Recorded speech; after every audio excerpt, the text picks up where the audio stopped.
بسم اللہ الرحمن الرحیم۔ توحید اسلام چینل کی جانب سے اپنے معزز ویورز کو السلام علیکم ورحمۃ اللہ وبرکاتہ۔ آج آپ کے لیے ہم امام اعظم یعنی امام ابو حنیفہ رحمۃ اللہ علیہ اور ان کے شاگرد امام ابو مالک رحمۃ اللہ علیہ کا واقعہ بیان کریں گے، لیکن اس سے پہلے ہم امام ابو حنیفہ رحمۃ اللہ علیہ کا مختصر تعارف بھی کرواتے چلیں۔ یوں تو تمام اہل علم امام اعظم یعنی امام ابو حنیفہ کو بہت اچھی طرح جانتے ہیں، آپ کسی تعارف کے محتاج نہیں، لیکن پھر بھی یہاں پہ چند ایک چیزیں جو بہت کم لوگوں کے علم میں ہوں گی وہ آپ کو بتانا مقصود ہے۔ امام ابو حنیفہ، جن کا مکمل نام نعمان بن ثابت بن زوطا اور کنیت ابو حنیفہ تھی، آپ 699 سن عیسوی کو پیدا ہوئے اور آپ کے والد تجارت پیشہ اپنائے ہوئے تھے۔ امام ابو حنیفہ رحمۃ اللہ علیہ قوی حافظہ اور حکمت و دانائی کے مالک تھے۔ اللہ جل شانہ نے آپ کے اوپر بہت کرم کیا تھا اور شروع ہی سے آپ کے والد تجارت کے پیشے سے منسلک ہونے کے باوجود آپ علم کی دنیا میں آ گئے۔ امام ابو حنیفہ نے زندگی میں 7000 مرتبہ قرآن کریم ختم کیا۔ کتنا؟ 7000 مرتبہ۔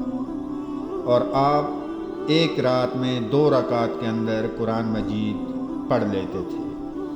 دنیا کے اندر وہ 4 ہستیاں جو ایک رات کے اندر قرآن مجید پڑھتے تھے، جن میں حضرت عثمان غنی رضی اللہ، حضرت علی رضی اللہ، سعید بن جبیر رضی اللہ اور امام ابو حنیفہ شامل ہیں۔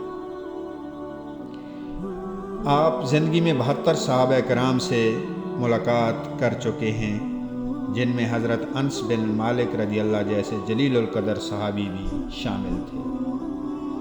آپ نے اپنی ابتدائی زندگی کوفہ میں گزاری اور حدیث کی تعلیم حاصل کی اور تقریباً 4000 اساتذہ کرام سے فقہ اور حدیث کی تعلیم حاصل کی۔ اب آتے ہیں واقعہ کی جانب۔ امام ابو مالک رحمۃ اللہ علیہ کے والد فوت ہو گئے تھے۔ والدہ اور بہنوں کو روٹی کھانے کے لالے پڑ گئے۔ کام کی غرض سے نکلے تو راستے میں امام ابو حنیفہ رحمۃ اللہ علیہ کے مدرسے سے گزر کے جانا پڑتا تھا۔ دل بہت کرتا تھا کہ وہ بھی علم حاصل کریں، لیکن والدہ اور بہنوں کا خیال آتا تو فوراً آگے نکل جاتے۔ ایک دن امام ابو حنیفہ رحمۃ اللہ علیہ باہر آئے اور انہیں دیکھ کر کہا، جوان کیا نام ہے؟ جواب ملا، ابو مالک۔ پھر پوچھا، پڑھنا چاہتے ہو؟ فرمایا جی۔ تو امام ابو مالک رحمۃ اللہ علیہ کو مدرسے کے اندر لے گئے۔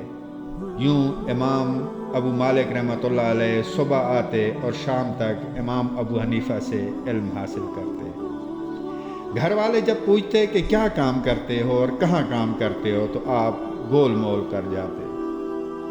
جب مہینہ پورا ہوا تو ماں نے کہا، تنخواہ کدھر ہے؟ امام ابو مالک نے کہا، ماں کیسی تنخواہ؟ میں تو کام پر جاتا ہی نہیں، میں تو امام ابو حنیفہ کے مدرسہ میں علم حاصل کر رہا ہوں۔ والدہ کو بہت غصہ آیا اور آگ بگولا ہو گئی۔ گھر سے چادر لی اور سیدھا امام ابو حنیفہ کے مدرسہ پہنچ گئیں۔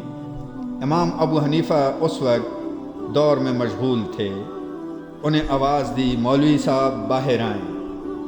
یہاں پہ یہ یاد رکھنے والی بات ہے کہ امام ابو حنیفہ اس دور کے بہت مالدار شخص تھے اور وقت کے امام تھے۔ بغداد اور کوفہ یہاں تک کہ مصر میں آپ کا بہت نام تھا، لوگ آپ کی بہت عزت کرتی تھی۔ اماں آئیں اور بولیں، اوے مولوی، تیری سفید داڑھی کو دیکھوں یا تیرے کاموں کو دیکھوں؟ رب تیرا بھلا کرے، تو نے تو میرے بیٹے کو کام سے نکال دیا۔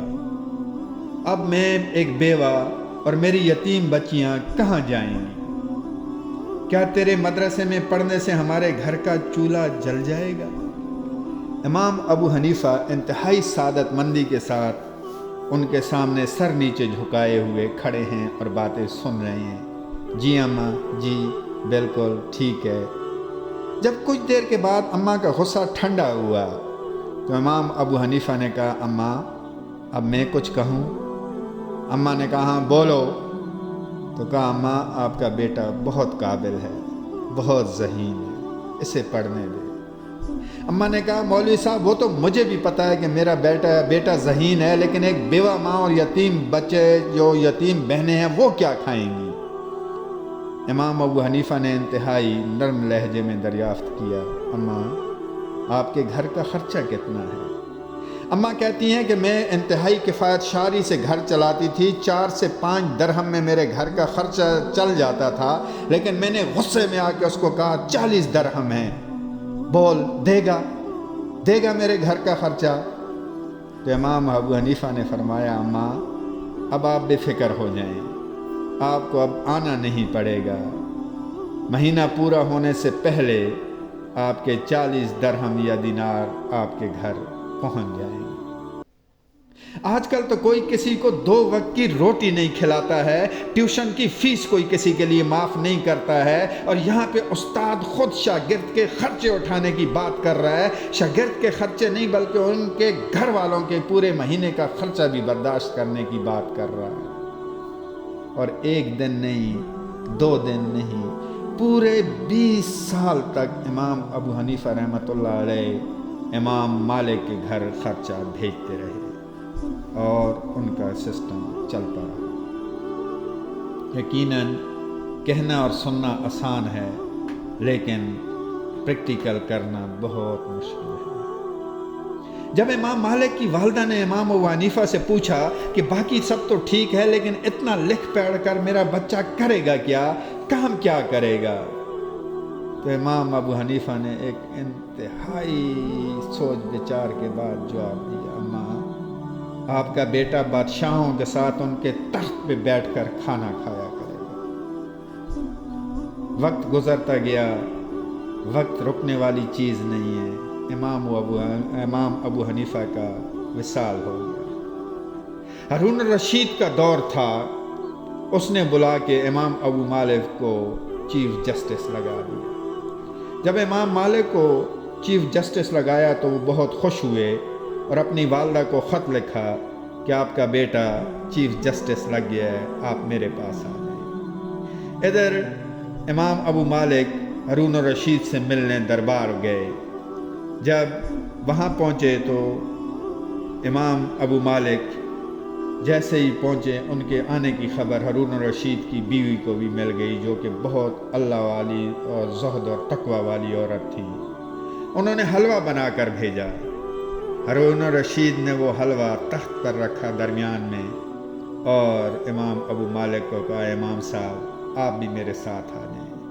اب تخت پہ ایک طرف امام ابو مالک بیٹھے ہیں، ایک طرف ہارون الرشید بیٹھے ہوئے ہیں اور درمیان میں حلوہ پڑا ہوا ہے کہ والدہ بھی پہنچ گئی۔ جب یہ منظر دیکھا تو زاروں قطار رو پڑی۔ امام ابو مالک نے پوچھا اماں کیا ہوا؟ فرمایا بیٹا آج تیرا استاد بہت یاد آ رہا ہے، آج تیرا استاد بہت یاد آ رہا ہے۔ تو یہ تھے امام ابو حنیفہ۔ آپ نے فقہ کے لیے، حدیث کے لیے اتنی محنت کی کہ جس کے لیے یہ مختصر ویڈیو ناکافی ہوگی۔ آپ کی زندگی کا کمپلیٹ حال و احوال اور آخری ایام کے اوپر ایک اور تفصیلی ویڈیو میں بناؤں گا کہ کس کے دور حکومت میں امام ابو حنیفہ کو کوڑے لگوائے گئے اور وہ کیوں لگوائے گئے، اور کس جابر حکمران نے آپ کو زبردستی زہر پلا کر شہید کرایا۔